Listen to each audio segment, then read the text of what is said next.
basically, in a nutshell, I've smashed my phone, and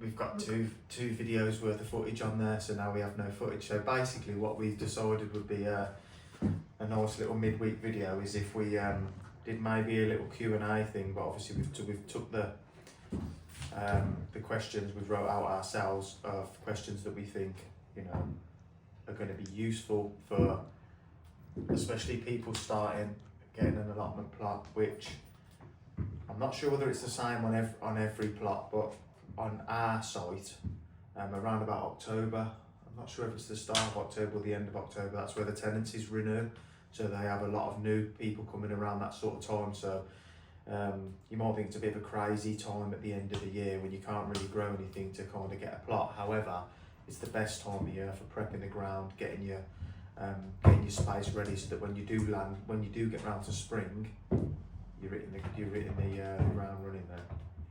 So just an all-in, it's just beating the snake in the background. Everything I'm going to say, it's a little bit person dependent because everybody has their own reasons, everybody has their own wants, and it's not just this question, that's all the questions. Everybody's got their own, you know, their own style of gardening. Like there's a lot of different people, like, especially say like dig and no dig. Like some people are like adamant diggers, like especially some of the older, more traditional guys. And then you've got some of the new wave of people that are coming in and like no dig and soil health is the way forward, and you can't do any load of rubbish, crap. Which one can I get away with? Crap. Crap. At the end of the day, like I kind of lean a little bit more towards no dig, because look, I've watched a hell of a lot of videos on soil health and stuff like that, and that just takes my fancy a little bit more, and the way that I garden, it kind of suits the style in which that I garden. But I still dig some spots too, and I still like, especially when I was creating beds, I've definitely, like the first year I just put stuff down, but I felt like I was putting the compost down onto some compacted soil.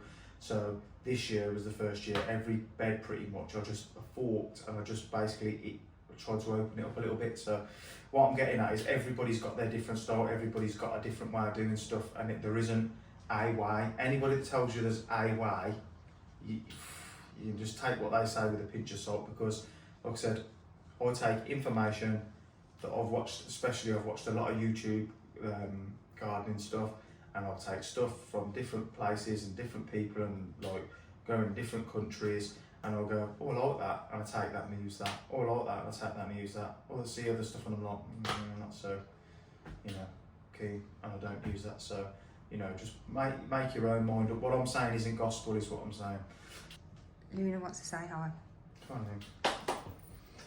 Okay, so question number one: why did you personally get an allotment? Why did you get an allotment, Luna? Personally, I got an allotment because I like outdoors. I like outdoor hobbies. I like everything that all my hobbies that I've ever had pretty much through my life are all outside. I grew up racing motocross bikes outside, played rugby like through my teens, that was outside. I BMX'd and I skateboarded and I skated all outside. You know, I did climbing for a while. A lot of that was inside, but it's an outside sport. I like bushcrafty type stuff. You did all your carvings, remember? Yeah, I did a lot of carving stuff, and I like outdoor stuff. And then that kind of coincided with the fact that a lot of the food that we seem to get these days is all sprayed and you know, like monocrop, so it's fertilised with artificial fertiliser, and I personally don't think that is the way to go for your health. And then you couple that with the fact that we've got a young family as well, obviously whatever you're buying in, you're giving to them. And so for me personally, I wanted to grow nice quality food for my family. I like the idea of being like less reliant on other people as well, and that's like a lot of the other things in my life, I'm a little bit like that. I'm not a big help asker. I like to be able to do stuff for myself. And I like to be a useful person to have around, I think so. And obviously we moved to this new house, we renovated the house, and there was an allotment site up the road that was free. Well, it was probably, I don't know, 400 metres away, yeah, in a couple. maybe 400 metres away, so it's literally only at the top of the road, so it's walking distance. And there was a plot there that was derelict, and we used to walk the dog through there, and it looked like the whole time that we were doing the house it didn't get touched. So, and I looked at that and I thought, oh, this would be quality to have this just up the road. So I planted that seed in my mind, and yeah, lo and behold, ended up with that plot, big plot, done loads of work. You manifested that plot. I manifested it, Joe. I was like, that's how I put it out there. Because, yeah, It's but the you universe. yeah. The universe said, you're worthy. But you did say that that was the plot you wanted, and you started putting in things in place before you even had an allotment. Yeah, just walk the dog up there, like, because we walk the dog up and there's a path that cuts through, so we cut through the path, and then you speak to a few people, and you know who kind of, they're putting a face to a name, and then you can put a phone number down, and you can ask people who've got plots up there, and you can dig people for information about how to get a plot, how's the best way to get a plot, who's the best people to speak to. Legwork, I think it definitely paid off. Well, that actually takes me to my second question, as you're already leading into it, is how did you get, or how do you get an allotment? I think it depends on the way that your site is structured. Like, our site personally, it's a council owned allotment. However, it's run by a committee, it's run by an association, an allotment association. So I think in a nutshell, as far as I understand it, you've got the council there that are like the main body, let's say, and then you get the association, who they're like basically the people on the ground, basically, that do the managing, and they're like a point of liaison with the council. So the council liaise with the committee, and then the committee pass the messages out, and, you know, do the hiring and the firing, and the people that are not keeping up with their plots, and, you know, plots that have been vacated, and, you know, getting them back into the cycle, which is brilliant, really, because, I mean, we've got like a small group of 4 or 5 people who are really dedicated, and it just, because like where we are, you've got one person that manages all the allotments in our town and the next town over, and in my opinion it's an impossible task for one person. So it just, everything, you end up with backlogs, waiting, the wait that you get you're all sat on a waiting list for 12 months, but you're walking through there and there's plots that are ready, but it just hasn't gone through the cycle and the process. Whereas obviously we have a committee, so everything gets fast tracked. You can be on the phone to the council, so we've got 4 plots that are vacant. You know, give me 4 people off the waiting list, give me the phone numbers, he'll ring them up and say we've got some plots that are vacant if you want to come and have a look. They come down, he shows them round, it's a yes or no bang, and it's a really good thing. I mean, I think during COVID they tried to change the way that it was run, and like, I think the council said that it was a data protection thing and this, that and the other, and why wouldn't you want people volunteering on the ground? It's crazy, I don't understand, you know. Yeah, but how did you actually... So I applied to the council when we moved in by basically contacting your local council. If it is a council run allotment, obviously if it's a private allotment, you'd have to usually be a phone number for you to contact, you know, on a notice board somewhere, so you could get in touch with them. But ours is council, so I phoned the council, put my name down on the waiting list. This was like before we were even really ready to have a plot, because we were still doing the house, but I thought at least if there's a waiting list I can put my name down, hopefully finish the house, get an allotment. And yeah, like we finished a lot of the house, and it was sort of like 12, maybe even 18 months down the line. It was a definite 12 months, yeah.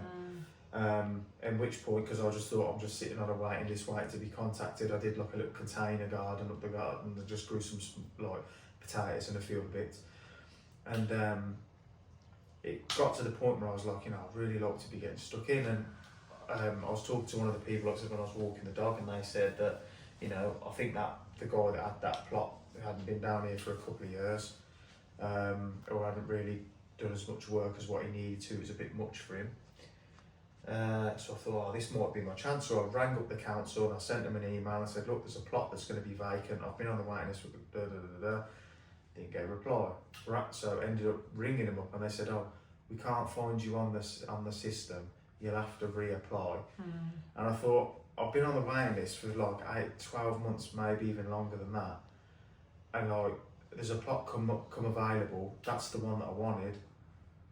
You know, and to be honest, like I said, I was walking through and there's plots that are, you know, look like they needed somebody to take over them. And yeah, so they told you we can't find you on the system and you've got to reapply. It was a bit of a kick in the nuts, to be honest. So from that point then, I kind of took it upon myself to kind of go and ask a few people. One of the old guys who he mows a lot of the grass and stuff there, such a good guy. But I spoke to him and I said, look, this is the crack. And he said, well, the people who are managing the site now, who are the secretary of the site, they said they'd do 2 years and then they were giving it up, so their 2 years is up. He said, and then we're having a new secretary who used to do it beforehand, but he took a little break, and he might be coming back into, you know, to do it in the next couple of weeks. So I thought, brilliant. I said, well, can I leave my phone number with you?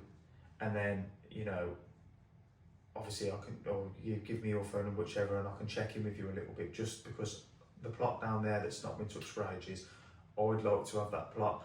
And I said, obviously I'm a carpenter's boy trade, I know it needs a new work, I know it needs a new gate, and I know it needs a lot, but I'm not shy of the graft. Hard work. So, yeah, so like, I had a chat with him, like I said, good people, and then like 2 weeks later, this guy's took over and he's rang me up, said, heard you're interested in the plot, would you like to come up and have a look?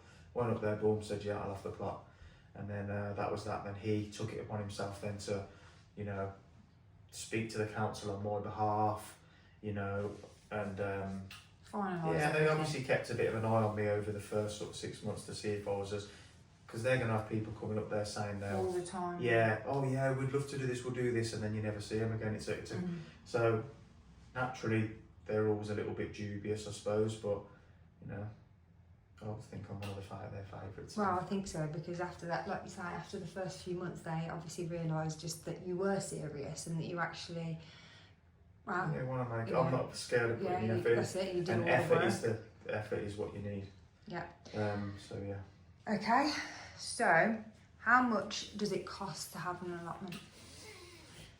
Again, this is one of them questions that's really varied. I mean, depending on your council, depending on where you are, depending on where you are in the country, and size of your allotment, size of your plot, all of this sort of stuff. My plot, personally, is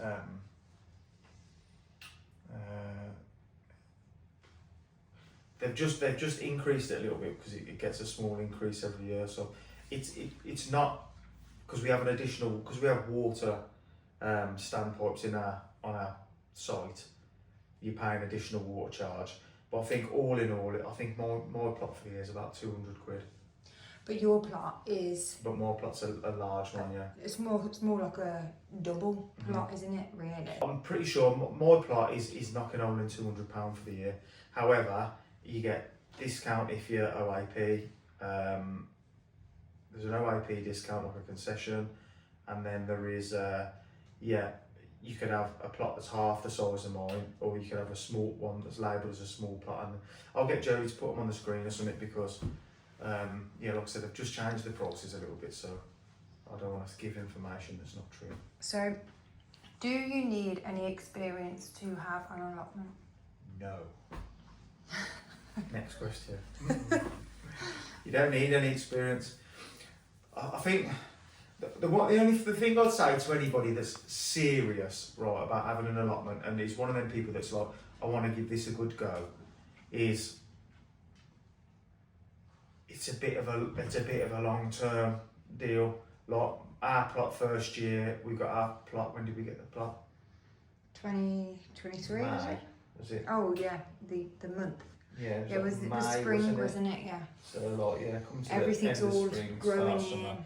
So and it was overgrown as anything. So in our first year, we didn't really get a huge amount of crops in. So, you know, got some good beds in, done the first tiered section, done some of that work, and didn't really harvest very much, did we really? But especially in terms of like perennial stuff, when you put them in, you're a year behind harvesting anything, and they only get better with time. So stuff like your fruit bushes, your raspberries, if you put a couple of little fruit trees in, if you're allowed to do that, that stuff only gets better. So there's a little bit of an investment, but again, that all depends on how seriously you want to take it. From my point of view, I wanted to produce quite a lot of food, so I've invested more than what's like other people would potentially invest. You can do allotment in and spend next to nothing if that's how you want to go about it. You can have that, and some of the plots where people have upcycled and repurposed stuff, they've got this charm that you can't buy. They've got this look about them, this charm. If it's done nice, it's So yeah, what was the question? Yeah, I think you've gone on to how much it costs. Do you need experience? No, was the question. You don't need experience, and YouTube is an absolute, I don't know, goldmine. It's a godsend for information. Yeah, it is. And there's people on there. I'll shout a couple of channels out quick, because if you're watching this and you might be new to getting into allotments, and I'll fast track you on a couple of really good channels. Charles Dowding, for his channel is brilliant. The way he delivers information is really good. It's not pushy, it's good. Hugh, is it Richards? I want to say Edwards, but I think there's someone else on it. He's another guy who does, a lot of permaculture sort of stuff. He's got a good channel. Grow Veg, which is, I can't think of the guy's actual name. Rick Van Heems, is it? Van Heems. Again, really good channel, really, really good. Lots of broken down stuff, lots of side by side comparisons and stuff. Really good at delivering information. Strikes me as quite an intelligent guy. And Nettles and Petals, which is another permaculture, soil health sort of inspired one. They'd probably be the 4 ones I'd say go and watch, and then the algorithm will send you whichever ones you like, wherever you want to go. But you don't need experience. You do need you do need to be a little bit realistic. If you're a little bit thinking, you're a little bit dubious on the amount of time that you're going to be able to give to it, get a smaller plot. Have a start with a smaller plot, because once you do it and you get into it, you might want to scale up anyway, or you might like the fact that it's smaller and you can just do a bit and it will suit the amount of time that you've got. And in terms of spending time up there, little and often, I would say, is better than all in, because you'll burn yourself out a little bit, and then it becomes a bit of a, if you hoe a weed off when it's like this, if you leave it till it grows up till it's like this, then you're digging them out, then they're a pain in the arse. So I always tend to start, if I'm up there and I'm a bit like, I don't know what to do, I weed that, because that just gets the ball rolling of me doing something. But yeah, you don't need experience. You just need to have the patience. A bit of patience, yeah. And that's another good thing about getting an allotment. It teaches you patience. You ain't brushing Mother Nature, I can tell you that now. You're not brushing it, so it's good. It's good. So that's what I would like to inspire some younger kids to start growing, and people to take their kids down with them, and have that sort of family environment. Go back a few hundred years. Yeah, go back a couple of 100 years, yeah. But because it teaches you the patience, and, sorely lacking these days, patience. So. What should I grow first? Again, it's one of those questions, isn't it? It's a little bit...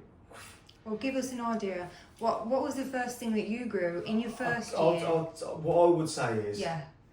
Or what you would think would be the best thing. First of all, you need to grow stuff that you like eating, because otherwise it's pointless. We did that, didn't we? We've grown things that we don't like eating, and then we're like... Well, we've grown stuff that, just because it's the... they're the kind of allotment staples, that's what people grow, and it, you can fit them into a succession, so you can get, a couple planted. But you might need to do a little bit of planting some stuff that you want to try, because you'll try some stuff and go, I'm not that keen on that, broad beans is our one, isn't it? Yeah. Like Only I've tried 2 different types. They're good because you can plant them in November when there's nothing else and you've got space and they can overwinter and they can And you come get up. a lot of them. And they grow really well in the climate. And some people love them. Yeah. And for us, they're okay to eat, but it's the shelling. It's like double shelling. And it's just a lot. It's a lot, yeah. So when you've already got loads of other stuff that you're doing as well. Yeah, I mean, yeah. And we're not like a massive fan of them. We don't. If we ate them and they was nice, I'd probably just, because they're a little bit, there's a bit of work in shelling them and all of that sort of stuff. Like I said, if we went back a couple of 100 years and we lived on a little farm somewhere and that was how you're producing your food, and you know you've got time to sit there in front of the fire and show your peas in the family, your kids get involved, and you know, and that's. But in a modern, yeah, we did, yeah. I'll go to Jackson, put the TV on, line, didn't we? Yeah. Which it's so we're not in that society. So some of these things where you've got to do stuff with the food, they turn into a bit of a chore, a massive chore. Can turn into a bit of a chore, yeah. No, you don't want to be. It's a chore, isn't it? Good. So, but in terms of stuff that I would say is a good beginner things to start on a plot, strawberries, really good, because you can buy a handful of strawberry plants, take the runners off them, and increase for the next year the size of your strawberry bed. So, and they're flipping out. You can't kill a strawberry. They're like a weed. That way they grow. So, and who don't like strawberries in the summer? And especially if you have got kids, you know, well, most kids love fruit strawberries. And and it's a good way to get into them. And you can do smoothies. Or another thing that we do is if you've got loads of them, you just freeze them. And then put them in smoothies, put them on yogurt, put them in cereal, whatever. So yeah, strawberries is a good one. Potatoes, again, easy. A couple of potatoes in a bucket, in the ground, whatever. Push them in, cover them over, water them every now and again. So potatoes is a good one. You know, all kids like chips. So it's another good one where you can. What else would you say? I'd say if you've got a little bit of even carrots. See, carrots are one of them. They've been a little bit of one of them where I've had mixed success. But yeah, I mean, root vegetables in general, carrots, beetroot, parsnips. Once you've gotten past the germination stage and they're thinned out, you can pretty much leave them to do what they've got to do.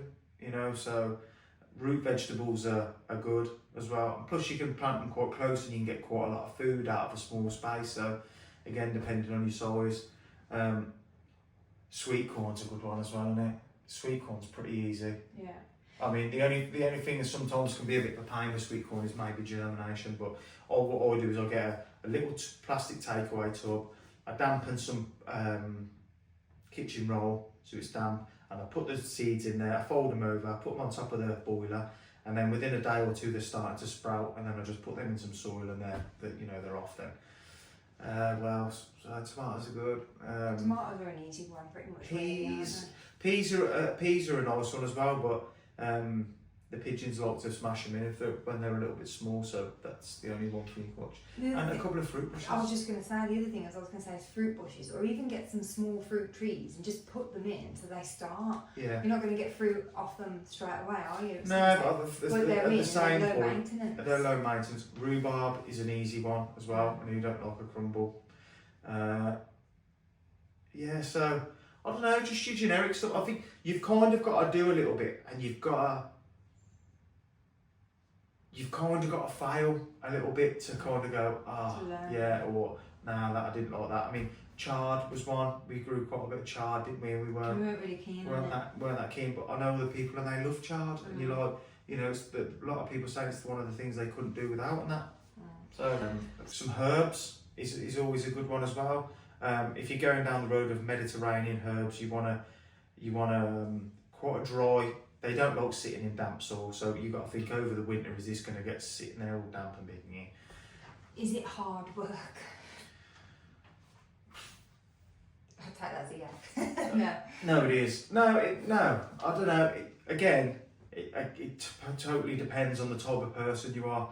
Me, I'm an all-in character. When I'm into something, I'm all in. It's like, you know, for instance, you can get a compost bay and you can get 4 pallets, fix them together in the corner and chuck stuff into there, and that's going to break down, make fantastic compost, as opposed to I've made one with liners in and a roof on and bays and slotted fronts, you know. So again, you can, like I said, there's a lot of people on our plot that have got like plots where there's a lot of upcycling and they haven't put money in. They've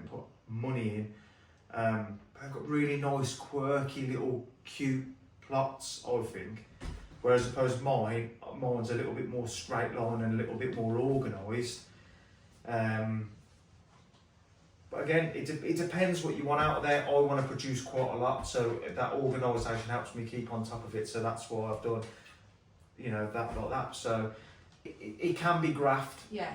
It can be graft, especially our site's on a slope, and ours was. I've had to cut all the hedges down and all the bushes down and all the stuff, and I've done that.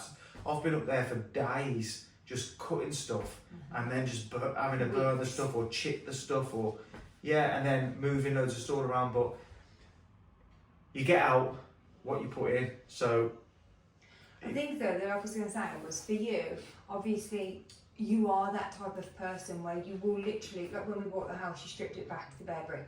That's the type of person you are. However, not everybody is like that, and you don't have to do that to still be able to grow stuff. No, you don't. And so I just make the most of my skill set. Yeah.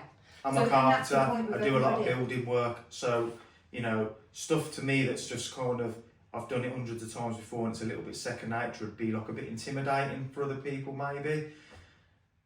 If you had a square patch of grass, yeah, even if it's weedy, you could get a couple of pallet collars, which are like, I don't know, you can pick them up off eBay, sometimes for free, sometimes a couple of pounds. I mean, I've seen them for sort of like £5 or £6 a pallet collar, right, which is basically like a 4 foot square, right?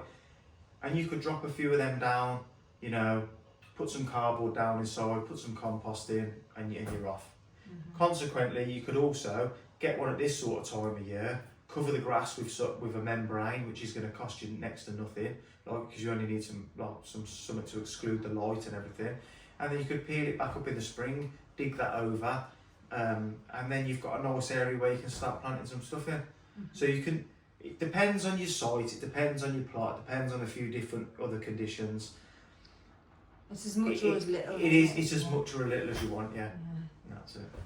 Okay, so next question is, do you really save money? You know, I feel like sat here. What? I feel like a Bond, like a villain. A villain? Oh, What's the question? Do you save money? Do you really save money?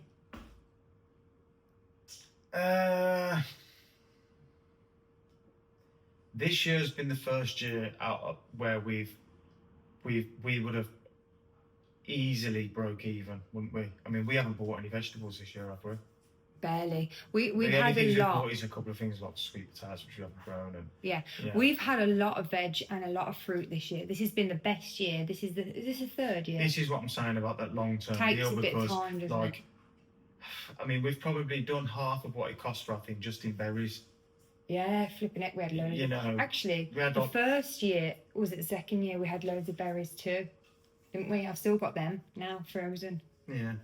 Blackberries anyway. Yeah, second year, yeah. Second year.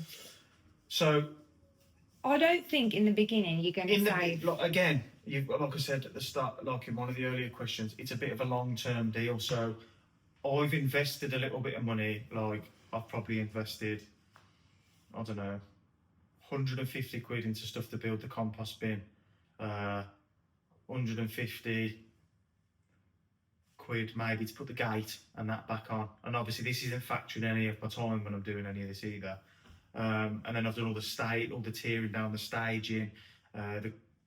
Probably cost me, I don't know, a couple of £100 doing that.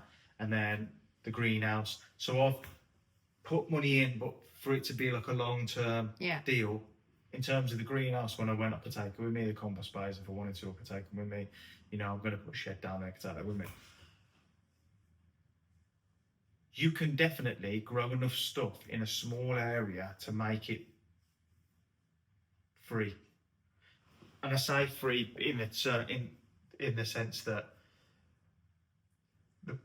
I think the people that say, oh, you know, it's not worth having an allotment, you can go out and buy it for cheap, you're missing the point of having an allotment. I think you need to want to be up there and do a little bit. And like, as I do, I like being up there. I like the quiet, like I said, it's convenient, it's just up the road from my house. Like, once I'm all done and I've got a shed, it'd be a nice place to sit and chill, and people can come up and go barbecue, whatever. So you've got a nice little thing. Plus you've got the community aspect of it. So if you're, you know, you maybe live on your own and you're slightly older, it's a nice, and you're retired and you've got some time. It's a nice hobby to have, and you get to speak to people, and it's good exercise and all of that. So I think this year we've easily, and the things, prices of food is not going down, it's going up. So, and you've got to factor in the fact that everything that we're growing would be in an organic, like, it wouldn't have the label, obviously, because you've got to be certified and all that crap. Yeah. But we don't use the pesticides, we don't use fertilizer, we don't use none of that. So we're eating pure, clean, organic food that we've grown ourselves. We know where it comes from. And the other thing is, you get to grow things that you can't find in a shop. So you can grow tomatoes that you've just never seen before, different coloured tomatoes, and you can different types of corn and different types of carrots. And like, have you ever seen a golden beetroot in a supermarket? And so you can grow stuff that you really like eating, that you've got more variety. You know, basically, going forward. Summarise what I just said. It will 100% save us money going forward. Up until this point, we have probably only just broken even this year. However, like I said, going forward, it would definitely save us money, because when I do buy food from the shops, we are buying organic food. We are trying to buy, like, you know, good quality food. I think the things, we are an ingredient house anyway. We don't buy jars. Crap, we don't buy. We make like most of the stuff. So Preserving for us, yeah, it's good for us. So say you take a load of tomatoes and you go, oh, bloody hell, then tomatoes might cost that. But then when you break them down then and you make them into sauces, you've just upped the value. Yeah.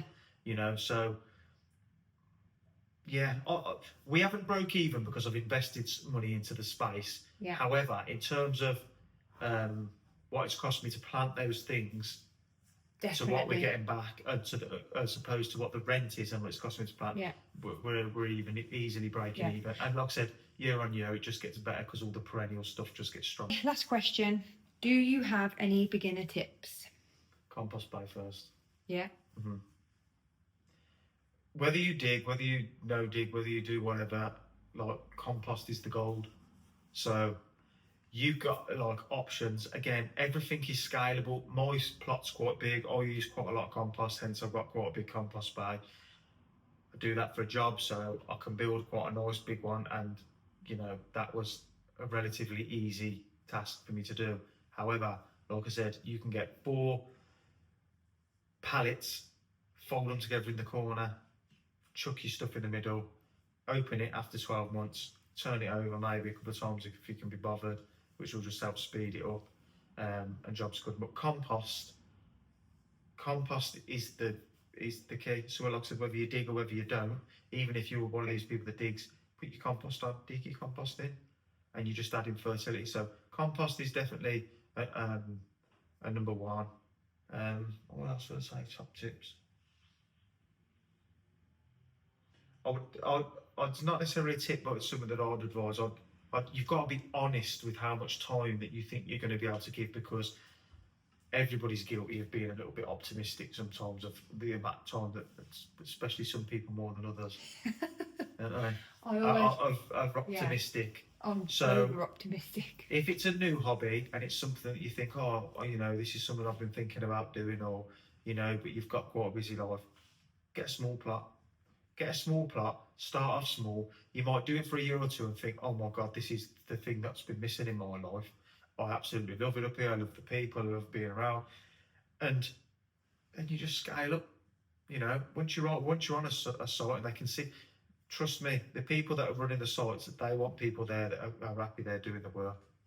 So get something small and then grow from there. Pun intended. Yeah. Any more top tips, Jade? Get an understanding wife when you're there all the time. especially in the start. That was, yeah, it's a lot of work in the start. It's a lot of work in the start, but now it's nice now, especially now we're doing the videos because We're together. we do a lot more. We do the stuff together, Yeah. and we've kind of got like a nice little thing where I'll do a lot of the planting, a lot of the harvesting, a lot of the maintenance, and then Jodie will do a lot of stuff with the food and do the preserve and do, you know, that sort of side of it. So we're using the food. We're using the food. We've got a nice little thing between us, and like I said, we go up there, especially through the summer now, like Sunday, Jode. We go up there and spend a couple of hours together up there. Weeks, nice, isn't it? So you didn't want to be up there in the winter when I was flipping up to my neck in mud, though, did you? That was horrible. I did come and bring you food there. And you did bring me food, yeah. And drinks. A lot of people used to say, like, come round in the spring and go, oh, you know, I'm really jealous and envious of your plot. It looks so lovely. And I'm like, no one's jealous and envious when I'm there in the flipping, you know, in January and February, and I'm trying to put my sleepers in on my own, and it's mud and crap, and no one's envious of that. So you get out what you put in. You get out what you put in, and just be honest with the amount of time that you've got to give. But it's a lovely hobby, and I think that it's a good hobby for anybody to have, whether you're that way inclined or not, whether you've got family or not, whether you live on your own or not. I think it's good for you to be outside and learn where your food comes from. And I've seen somebody put a quote before. I said, you don't have to be self-sufficient, just try and be self-sufficient in something. In terms of tips, I just think, stand back, look at your, like I said, now is such a good time to get a plot, because you've got a period of time where you can't really put anything in other than maybe some garlic and, you know, a few things that you can put in over winter. However, you've got the time to get your plot to a position where it is ready to be planted in. You haven't got the pressure by stuff growing, weeds growing all the time, and you're trying to maintain as you're trying to build. And you get a feel for your plot as well. You do one winter there, and you'll know the bits that get wet, and which, if there's areas that are kind of a little bit waterlogged or, you know, get wetter than others, and you can tailor make what you're planting in those sort of areas. You'll be able to see where the sun comes up, where the sun goes down, which is another really important thing. That, I mean, I've got to be honest, I think there is probably apps where you can put in your location and it'll tell you where the sun is. I mean, I'm not an app guy. Well, we just looked on a compass, didn't we? Yeah, obviously a compass is a good thing, so you can see where the east and the west is, and it rises in the east and sets in the west. And then going up there at different times of day. Different times of day, different times of year, because obviously the sun might only in the winter come up over here, but then in the summer it's like over here. Yeah. So it's a good time of year to get a plot. If you're thinking about it now, I don't know whether it's a generic thing that sort of October time is when they renew tenancies, but that's what they do on our side. If you can get one now, and you've got some time to spare, and you've got a bit of an interest, you could get yourself a plot that's really nice by the time it comes around to spring next year, and you'll be in a good position. You'll be able to get some stuff for starting some seedlings off, and you know, you'll be laughing then. Come sort of, I don't know, March, April next year, you'll be the ground running, and you know, you already know what your plot's like. So yeah, thank you very much for your interview. If there's a weird gap in our videos, it's because we've lost them. Yeah, we've lost the videos. So we did a couple of videos when we come back. Either, so. No, we did some videos when we came back from holiday, because the plot was a bit overgrown. Well, not overgrown, but it rained, so there was lots of little things starting to sprout. But now we've lost all that. Now my phone's broke. So we've lost all that footage. So, oh well, onwards and upwards, eh? Onwards and upwards. At least we might be able to get back to being on track in it. Not like 3 or 4 weeks behind. We can't say, come on, Loon, because we're here, we're home. Come here, Loon. You ready, Loon, to go home? Come on, Loon. Come on, Loon. Say bye, Loon. Bye, Loon. Don't think you're born. Come on, camera. Say yes. Now I'm a definite, like, Bond villain now. Got my pet. You've got your cat. You've got your little kitty. Right. See ya. Hello.